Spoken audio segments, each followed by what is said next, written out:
है कि 19 रिंग्स बनाई जाती हैं। ये बहुत ही ज्यादा पावरफुल रिंग्स होती हैं और इन 19 रिंग्स में से 3 रिंग्स एल्फ्स को दी जाती हैं। ये लोग बहुत ही ज्यादा क्लेवर और इमॉर्टल होते हैं। 7 रिंग्स दी जाती हैं ड्राफ्ट्स को, जो कि माउंटेन एरियाज में रहते थे और इन लोगों को माउंटेन क्राफ्टमैन भी कहा जाता था। और 9 रिंग्स दी जाती हैं ह्यूमंस को, जिन लोगों को पावर सबसे ज्यादा चाहिए थी। और ये रिंग्स बहुत ही ज्यादा पावरफुल होती हैं और ये रिंग्स जिन लोगों के भी पास थी उन लोगों ने इनकी पावर्स को प्रोटेक्ट करना था। लेकिन रिंग्स का सिलसिला यहीं पर खत्म नहीं होता, लेकिन धोखे से एक और रिंग बनाई गई। डार्क लॉर्ड सॉरन ने एक और रिंग बनाई और ये रिंग बाकी रिंग से बहुत ही ज्यादा पावरफुल थी, जो बाकी सारे रिंग्स की पावर को हरा सकती थी। ऐसा कर कर डार्क लॉर्ड मिडल अर्थ पर अपनी हुकूमत करना चाहता था। मैन और एल्व्स के लोग डार्क लॉर्ड की आर्मी के खिलाफ मॉर्डर पर फाइट करते हैं, जिसमें वो किसी हद तक जीत भी रहे होते हैं। लेकिन डार्क लॉर्ड की आर्मी इतनी ज्यादा थी कि खत्म होने का नाम ही नहीं ले रही थी।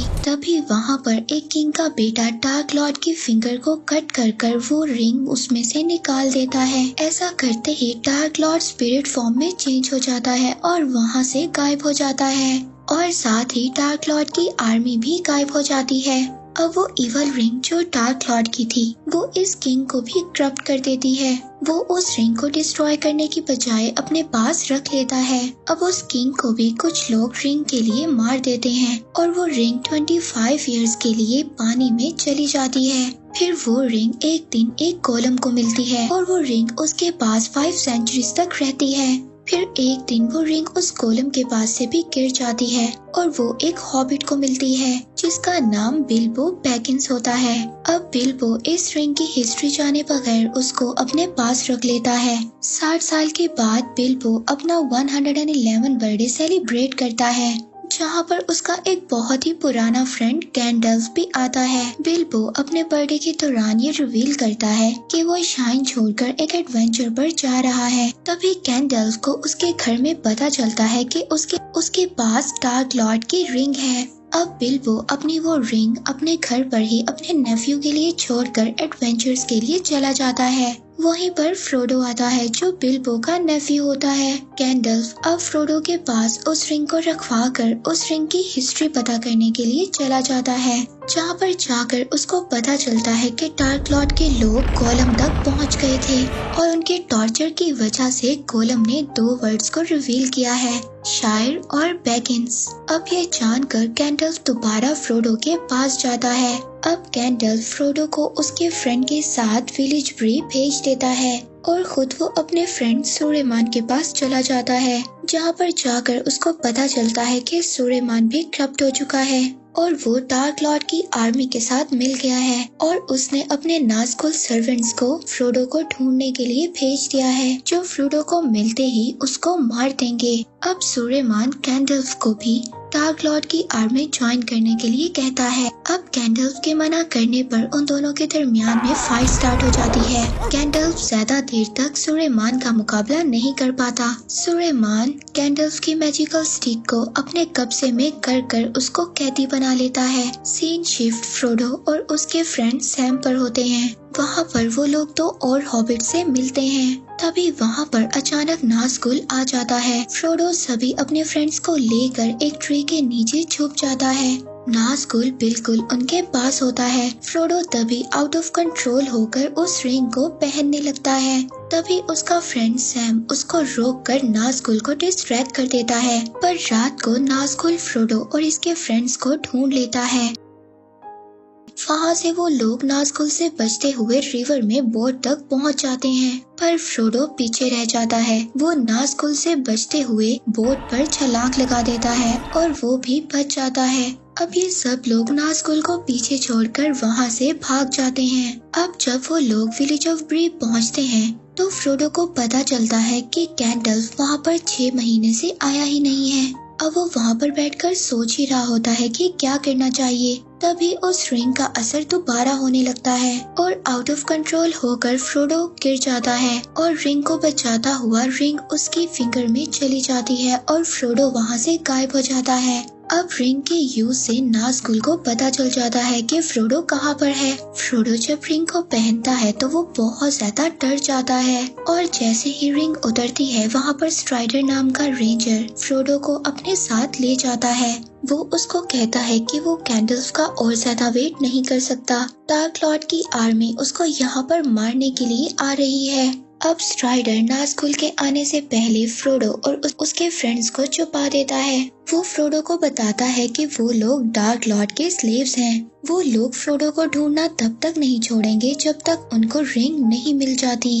अब स्ट्राइडर उन सबको अपने साथ लेकर रिवेंडल की तरफ निकल जाता है। रात को रेस्ट के लिए वो लोग एक पहाड़ की ऊंचाई पर रुक जाते हैं। स्ट्राइडर इन सबको स्वॉर्ड देकर एरिया को चेक करने के लिए चला जाता है। फ्रोडो के सो जाने की वजह से वहाँ पर बाकी हॉबिट्स फायर को जला देते हैं। अब उस फायर की वजह से डार्क लॉर्ड की आर्मी वहाँ पर आ गई थी। डार्क लॉर्ड की आर्मी इनके पास आ जाती है। वो सभी हॉबिट्स को पीछे करके फ्रोडो तक पहुँच जाते हैं। अब वहाँ पर कुछ ना समझ आने पर फ्रोडो उस रिंग को पहन लेता है। अब जैसे ही फ्रोडो रिंग पहनता है लेकिन नाज़गुल फिर भी उसको देख लेता है और इस रिंग के पहनने के दौरान ही डार्क लॉर्ड सॉरन वहाँ पर आकर फ्रोडो पर अपनी तलवार से स्टैब कर देता है। तभी स्ट्राइडर वहाँ पर आ जाता है और डार्क लॉर्ड की आर्मी से फाइट करने लगता है। स्ट्राइडर वहाँ पर आकर बहुत ही बहादुरी से सभी नाज़गुल्स का मुकाबला करता है और वहाँ पर वो सबको अपनी तलवार से मार देता है। इसके बाद फ्रोडो को लेकर वो वहाँ से निकल जाता है। दूसरी तरफ हम सुलेमान को देखते हैं जो डार्क लॉर्ड के ऑर्डर पर वेपन्स और आर्मी बनाना शुरू कर देता है। दूसरी तरफ हम आर्वेन को देखते हैं जो कि एक एल्फ है और स्ट्राइडर का प्यार भी है। ये स्ट्राइडर और फ्रोडो को ढूंढ लेती है और फ्रोडो को रेस्क्यू कर अपने साथ ले जाती है। वो डार्क लॉर्ड की आर्मी से बचते हुए पानी से गुजर जाती है। फिर वो एक स्पेल करती है। उसके स्पेल करने के बाद ही डार्क लॉर्ड की आर्मी पानी की वेव्स के साथ ही गायब हो जाती है। अब आर्वेन फ्रोडो को लेकर फौरन रिवेंडल पहुंचती है जहां पर आर्वेन के फादर उसको मेडिकेट करते हैं। इसके बाद जैसे ही फ्रोडो होश में आता है तो वो अपने सामने कैंडल्स को बैठा देखता है जिसको एल्फ की एक बड़ी ईगल ने रेस्क्यू कर लिया था। फ्रोडो रिवेंडल में बिल्बो से भी मिलता है। फ्रोडो बिल्बो से कहता है कि वो उसकी तरह का एडवेंचरस नहीं कर सकता।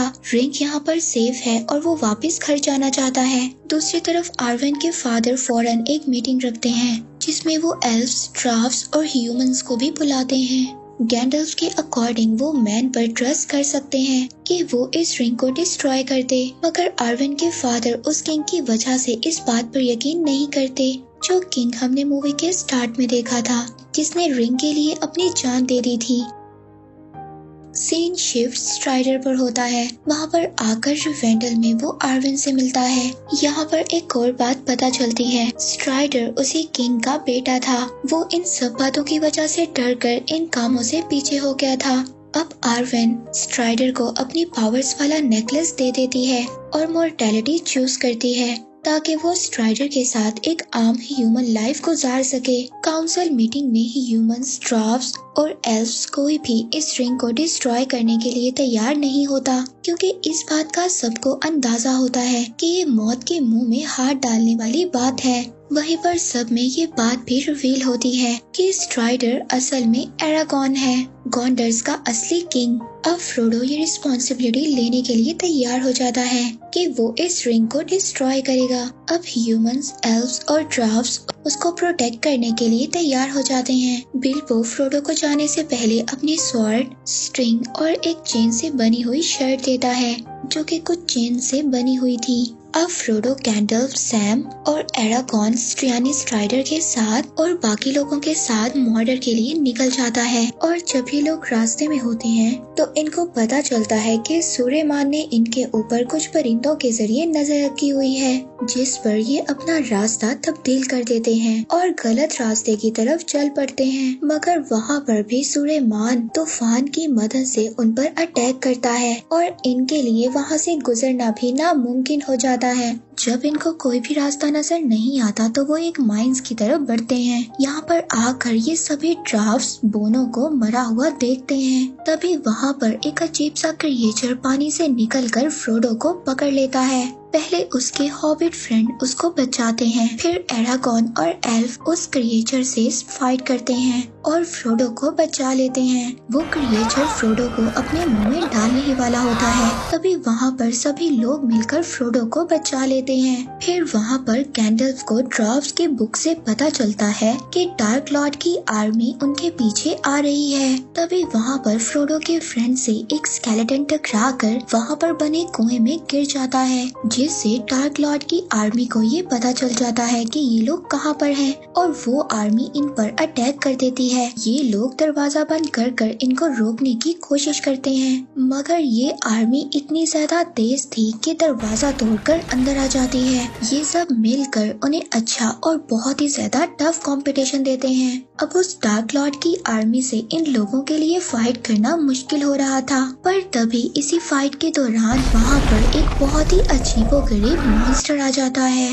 एल्फ उस मॉन्स्टर के सर पर चढ़कर एरो से अटैक करता है, पर कोई भी फायदा नहीं होता। वो मॉन्स्टर फ्रोडो के पीछे पड़ जाता है। अब वो मॉन्स्टर फ्रोडो को मारने वाला ही होता है, पर तभी एरागॉन फ्रोडो को बचाने की कोशिश करता है। वो मॉन्स्टर पर अटैक करने की कोशिश करता है, मगर वो मॉन्स्टर उसको पीछे फेंक देता है और फ्रोडो पर अटैक कर देता है। अब ये सब लोग उस डार्क लॉर्ड की आर्मी को हराने के बाद उस मॉन्स्टर पर इकट्ठे होकर अटैक करते हैं और फाइनली उस मॉन्स्टर को मार देते हैं। अब सब लोग फ्रोडो की तरफ बढ़ते हैं। उनको ये डर होता है कि फ्रोडो शायद मर गया है, पर फ्रोडो हल्का सा भी इंजर्ड नहीं होता है। फिर सबको पता चलता है कि ये बिल्बो की चेन वाली शर्ट की वजह से है। फिर तभी इन्हें वहाँ पर बहुत ज्यादा हॉर्सेस की आवाजें आती हैं। ये लोग वहाँ से भागकर ब्रिज की तरफ चलते हैं और इनके पीछे डार्क लॉर्ड की बहुत ही बड़ी आर्मी आना शुरू हो जाती है, जो थोड़ा आगे जाने पर ही इन्हें चारों तरफ से घेर लेते हैं। पर हैरानी की बात ये होती है कि वो आर्मी इनको कुछ भी नहीं कहती और डर कर वहाँ से चली जाती है। तभी गैंडल्फ इन्हें बताता है कि वहाँ पर एक डीमन आ रहा है। अब ये सब लोग डीमन से बचते हुए भागते डेंजरस रास्तों से गुजरते हुए जा रहे होते हैं। अब इन्होंने एक बहुत ही बड़ी जंप लगाकर आगे बढ़ना था। दूसरी तरफ डार्क लॉर्ड की आर्मी दोबारा से इन पर अटैक करना शुरू कर देती है और ये लोग उनका मुकाबला करते हुए जंप लगाते हुए आगे बढ़ते हैं, मगर फ्रोडो और एरागॉन पीछे रह जाते हैं। अचानक उनके नीचे से जमीन टूट जाती है, पर वो दोनों भी जंप लगाकर सबके पास पहुंच जाते हैं। अब गैंडल्फ इन सब को ब्रिज की तरफ भेजकर खुद डीमन से मुकाबला करने के लिए रुक जाता है। अब गैंडल्फ और उस डीमन के बीच बहुत ही जबरदस्त फाइट होती है। ऐसा लगता है कि गैंडल्फ ने उस डीमन को हरा कर दोबारा अंडरवर्ल्ड में भेज दिया है, पर अचानक डीमन गैंडल्फ का पांव पकड़कर उसको अपने साथ ही ले जाता है। अब ये सब लोग वहाँ से बच तो जाते हैं, पर गैंडल्फ की डेथ की वजह से ये लोग बहुत ही ज्यादा डिसहार्ट हो जाते हैं और वहाँ पर सभी लोग रोना शुरू कर देते हैं। ये एक बहुत ही ज्यादा इमोशनल मोमेंट होता है। इसके बाद ये लोग आगे बढ़ते हैं और आगे बढ़कर ये एक फॉरेस्ट में पहुंच जाते हैं, जहाँ पर एक बहुत ही पावरफुल विच रोल करती थी। अचानक उस विच के लोग इनको पकड़ लेते हैं और अपने साथ उस व्हाइट विच के पास ले जाते हैं। वो विच अब फ्रेडो को ये बता देती है कि वो ही अकेला इस टास्क को कंप्लीट कर पाएगा और ये भी बताती है कि उसकी टीम का एक बंदा उससे रिंग चोरी करने की कोशिश भी करेगा। सीन शिफ्ट होता है सूर्यमान पर, जहाँ पर उसने एक बहुत ही पावरफुल आर्मी तैयार कर ली थी और वो इस बात का पता लगाकर के फ्रोडो और उसके फ्रेंड कहाँ पर हैं, उस आर्मी को उन लोगों के पीछे भेज देता है। दूसरी तरफ फ्रोडो और उसके साथी बोट के जरिए एक जगह पर पहुंच जाते हैं, जहां पर फ्रोडो के अकेले होने का फायदा उठाकर उसकी ही टीम का एक मेंबर, जिसका नाम बोरोमीर था, विच के बात के अकॉर्डिंग वो उससे रिंग लेने की कोशिश करता है, पर फ्रोडो रिंग पहनकर वहां से निकल जाता है। अब फ्रोडो जब रिंग उतारता है तो वो दूर जाकर एक जगह पर गिर जाता है। वहीं पर एरागॉन आ जाता है। अब फ्रोडो एरागॉन से भी डरता है, मगर एरागॉन उसको इस बात का यकीन दिलाता है कि वो फ्रोडो को लास्ट तक प्रोटेक्ट करेगा। जब तक कि वो इस रिंग को डिस्ट्रॉय नहीं कर देता। तभी अचानक से फ्रोडो के स्वॉर्ड ब्लू हो जाती है और इनको ये पता चल जाता है यहाँ पर इन पर अटैक होने वाला है। एरागॉन वहाँ से फ्रोडो को भगा देता है और खुद फाइट करने के लिए उस आर्मी के पास चला जाता है। एरागॉन उन सब के साथ ही टफ किस्म की फाइट करता है। वो अपने स्वॉर्ड से सबको एक एक कर मार देता है और उसकी टीम के बाकी मेंबर्स भी उसका साथ देते हैं और वहाँ पर उस आर्मी का मुकाबला करते हैं। अब फ्रोडो के फ्रेंड्स उसको छुपने के लिए अपने पास बुलाते हैं, मगर उनको ये एहसास होता है कि फ्रोडो आगे ही अकेला बढ़ना चाहता है, जिस पर इवल आर्मी को वो अपनी तरफ अट्रैक्ट करते हैं और फ्रोडो वहाँ से भाग जाता है। दूसरी तरफ एरागॉन, ड्राव्स और बोरोमिर उस आर्मी से फाइट कर रहे होते हैं। वहाँ दूसरी तरफ फ्रोडो के फ्रेंड्स को इवल आर्मी घेर लेती है। वहाँ पर बोरोमिर आकर उन दोनों को सेव करता है, मगर उस आर्मी का लीडर बोरोमिर पर अटैक करता है और उसको एक एरो मारता है, मगर फिर भी बोरोमिर उठकर फाइट करता है। बोरोमिर को हरा कर वो लोग फ्रोडो के फ्रेंड्स को अपने साथ ले जाते हैं। अब उस आर्मी का लीडर बोरोमिर को मारने लगता है और वहाँ पर एरागॉन आकर उस पर जंप करता है और बोरोमिर को बचा लेता है। अब एरागॉन के साथ उस आर्मी के लीडर की फाइट होती है। एरागॉन उसके साथ बहुत ही ज्यादा मुकाबला करता है और लास्ट में एरागॉन अपने स्वॉर्ड से उसके गर्दन को काट देता है।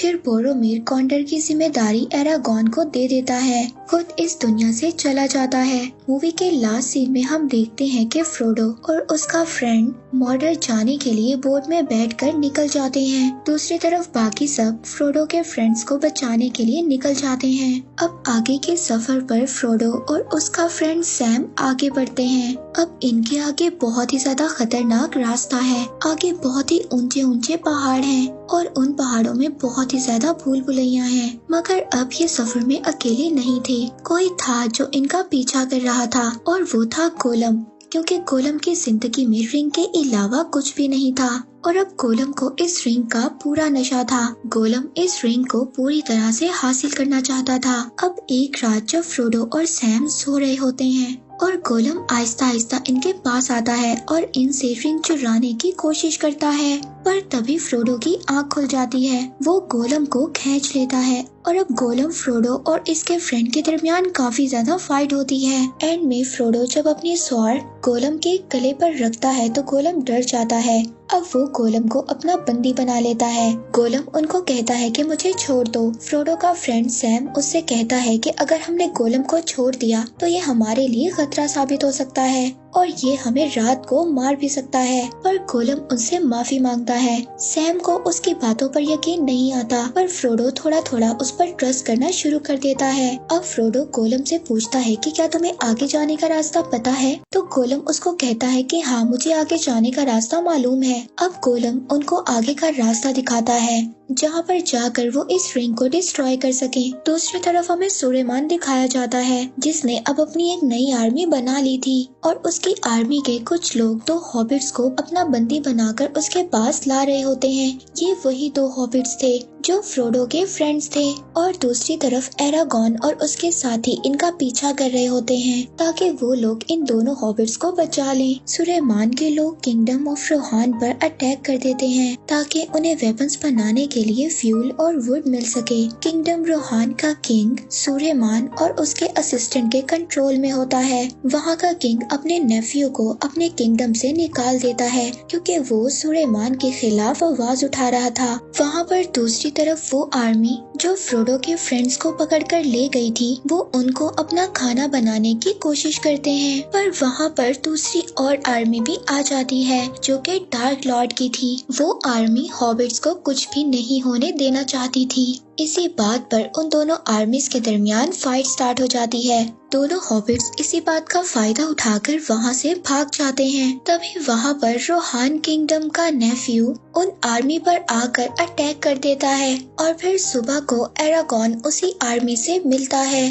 जो रोहान किंगडम के नेफ्यू की थी। वो उन लोगों से उन दोनों हॉबिट्स के बारे में पूछता है तो ये बात पता चलती है कि उन आर्मी के लोगों को इन लोगों ने चला कर मार दिया था वो कहता है कि वो उस जगह पर जाकर 2 हॉबिट्स को सर्च तो कर सकते हैं, मगर वो ज्यादा इस उम्मीद में ना रहे कि वो दोनों जिंदा होंगे, वो भी उस आर्मी के साथ मर गए होंगे। एरागॉन जब वहाँ पर पहुँचता है, वहाँ पर जाकर एरागॉन को पता चलता है कि दोनों हॉबिट्स अपनी जान बचाकर एक फॉरेस्ट में चले गए हैं। दूसरी तरफ जब दोनों हॉबिट्स फॉरेस्ट में पहुंचते हैं तो वहां पर एक लिविंग ट्री उन पर अटैक कर देता है, जो ऐसा लगता है कि उन दोनों को वो सूर्यमान के हवाले कर देता है। दूसरी तरफ गोलम जैसे तैसे कर फ्रोडो को मॉर्डर के रास्ते पर लेकर जा रहा था। उन पर भी खतरा बढ़ना शुरू हो जाता है। जब रात को वो रेस्ट करने रुकते हैं तो फ्रोडो गोलम की हेल्प करने की कोशिश करता है, जहाँ पर वो गोलम को उसका नाम याद करवाने की ट्राई करता है। तभी गोलम को ये बात रियलाइज होती है कि उसका नाम स्मीगल था और वो रिंग मिलने से पहले एक हॉबिट ही था।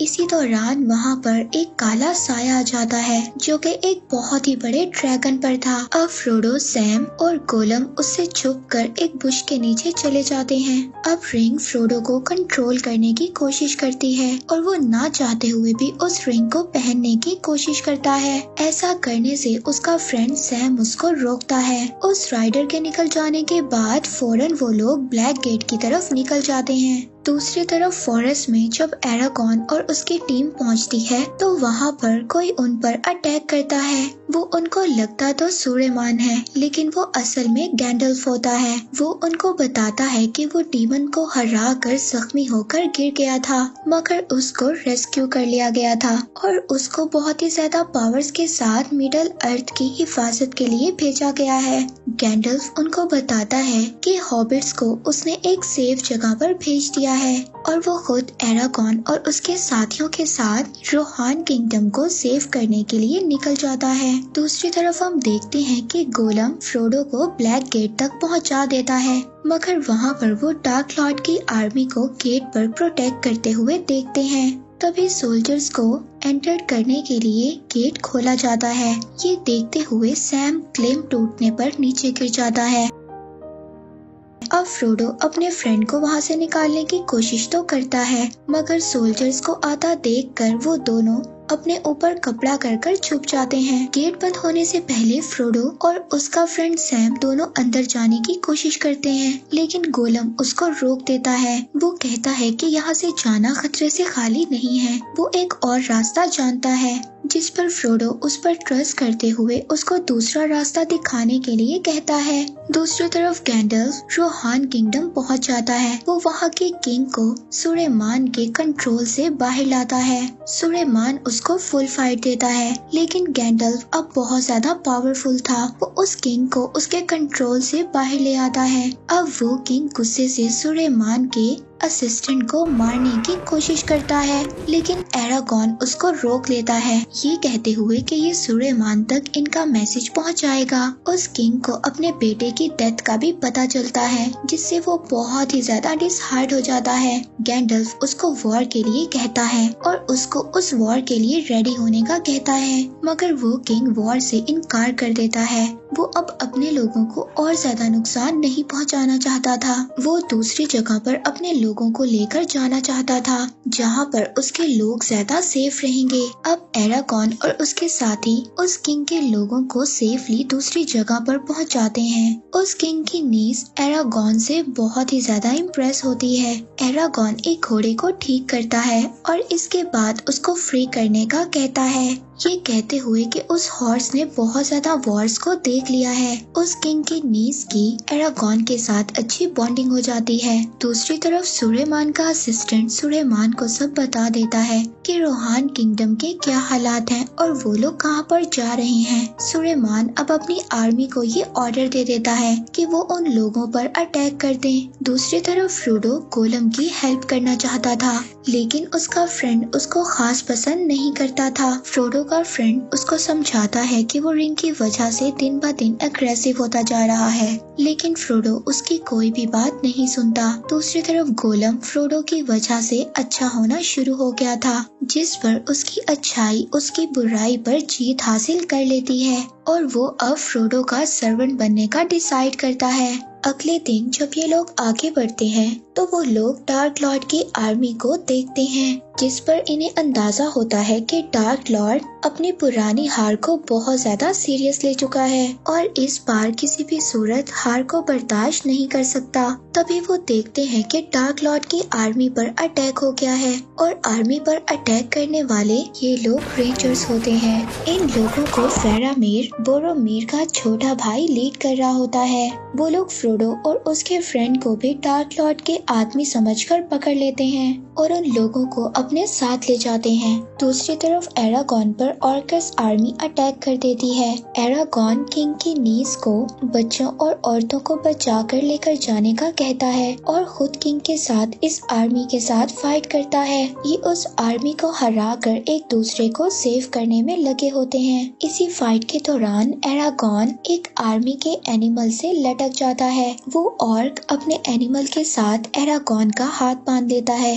जिससे एरागॉन उसकी आर्मी के साथ पहाड़ी से नीचे गिर जाता है। अब फाइट के बाद एरागॉन के साथी उसको ढूंढते हैं। उन लोगों को आर्वेन का दिया हुआ नेकलेस उस ऑर्क के हाथ में मिलता है, जिस पर सब लोग ये समझते हैं कि एरागॉन मर चुका है और वो लोग आगे बढ़ जाते हैं। दूसरी तरफ वो दो हॉबिट्स उस ट्री के साथ आइसेनगार्ड में पहुंचते हैं, जहां पर वो लोग सुलेमान और डार्क लॉर्ड की इतनी बड़ी आर्मी देखते हैं। दूसरी तरफ एरागॉन को इंजर्ड हालत में उसका हॉर्स उसको ढूंढ लेता है और उसको अपने ऊपर उठाकर ले जाता है। सीन रुवेंडल में शिफ्ट होता है, जहां पर आर्वेन एरागॉन का इंतजार कर रही थी। उसके फादर उसको समझाते हैं कि एरागॉन अब कभी भी वापस नहीं आने वाला। अगर वो मिडल अर्थ में ही रहकर उसका वेट करती रही। वो कहता है कि एल्फ की एज ज्यादा होती है, पर एरागॉन एक इंसान है। उसकी एज ज्यादा होते ही वो मर जाएगा और आर्वेन अकेली रह जाएगी। आर्वेन अपने फादर की बात को मानने के लिए तैयार हो जाती है। दूसरी तरफ व्हाइट विच भी ह्यूमंस के साथ मिलने के लिए रेडी हो जाती है, क्योंकि वो ये देख सकती थी कि फ्रोडो की स्ट्रेंथ कम हो रही है और डार्क लॉर्ड की आर्मी दिन ब दिन बढ़ती जा रही है।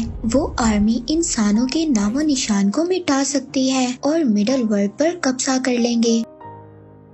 इस पर आर्वेन के फादर अपनी एक आर्मी को वहां पर भेज देते हैं। सीन फेरामीर पर शिफ्ट होता है, जहां पर वो ये जानता है कि फ्रोडो बोरोमीर का दोस्त है। फेरामीर के फादर उससे ज्यादा खुश नहीं थे, वो बोरोमीर से ज्यादा खुश थे। इसीलिए फेरामीर गोलम को पकड़ लेता है। अब उसको ये बात पता चल जाती है कि रिंग फ्रोडो के पास है। फेरामीर को ये लगता है कि यही रास्ता है जिससे वो अपने फादर को ये यकीन दिला सकता है कि वो ही उनका खून है। अब वो फ्रोडो को अपने साथ ले जाने का डिसाइड करता है। दूसरी तरफ रास्ते में एरागॉन को डार्क लॉर्ड की आर्मी नजर आ जाती है। वहाँ पर जाकर एरागॉन वहाँ के किंग को ये बताता है कि वो आर्मी 10,000 लोगों की आर्मी है, जो सिर्फ डार्क लॉर्ड की आर्मी का एक पोर्शन है और उस आर्मी को उसने इंसानों को खत्म करने के लिए भेजा है। अब उस किंग के पास वॉर के अलावा कोई और ऑप्शन नहीं था और उसके पास आर्मी भी बहुत कम थी।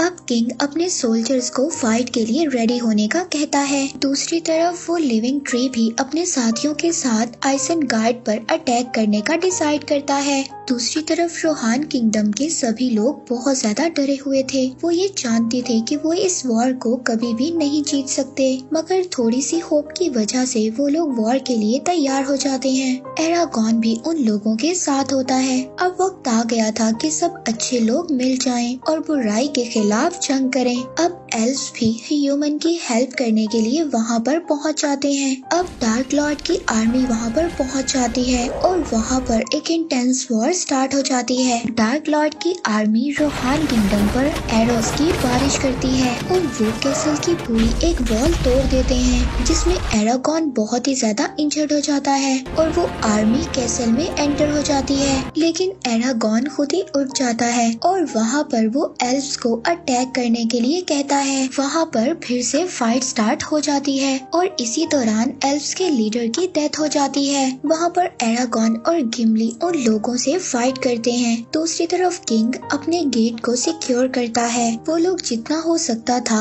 उस आर्मी को फोर्ट्रेस से दूर रखने का करते हैं। दूसरी तरफ फेरामीर फ्रोडो को लेकर अपने साथ गुंडोर पहुंच जाता है। वहां पर सब कुछ तबाह होता हुआ देखकर फ्रोडो फेरामीर को समझाता है। वो उसको कहता है ताकि वो उसे मॉडर्न जाने दे और इस रिंग को डिस्ट्रॉय करने दे, लेकिन फेरामीर उसकी कोई भी बात नहीं सुनता। गोंडोर में इन पर कुछ रेंजर्स अटैक कर देते हैं। दूसरी तरफ डार्क लॉर्ड की आर्मी ने रोहान किंगडम पर अपना आधा कंट्रोल कर लिया था। ये देखकर एरागॉन वहाँ से बच्चों और सभी लोगों को एक पहाड़ी पर जाने का कहता है। फिर एरागॉन और वहाँ का किंग दोनों उस आर्मी के साथ लड़ने के लिए चले जाते हैं। अब गैंडल्फ भी अपनी आर्मी को लेकर वहाँ पर आ गया था और रोहान किंगडम की हेल्प करता है और उनको सेव करने में लग जाता है। दूसरी तरफ लिविंग ट्रीज भी सुलेमान पर आकर अटैक कर देते हैं और उसके कैसल को चारों तरफ से घेर लेते हैं। सीन शिफ्ट फ्रोडो पर होता है, जहाँ पर वो उस राइडर के सामने रिंग पहनने वाला होता है, जिस पर उसका फ्रेंड सैम आकर उसको रोकता है और फेरामीर उस ड्रैगन पर अटैक कर उन दोनों को सेव कर लेता है। दूसरी तरफ एरागॉन और किंग उस आर्मी के खिलाफ वॉर को जीत जाते हैं। फेरामीर भी रिंग की असलियत को समझ गया था और फ्रोडो को ये बात रियलाइज करवाता है और उनको वहाँ से जाने का रास्ता भी बताता है, जिसके बाद फ्रोडो अपने दोस्त सैम के साथ और गोलम के साथ उस रिंग को डिस्ट्रॉय करने के लिए निकल जाता है और इसी के साथ ये मूवी यहीं पर एंड हो जाती है।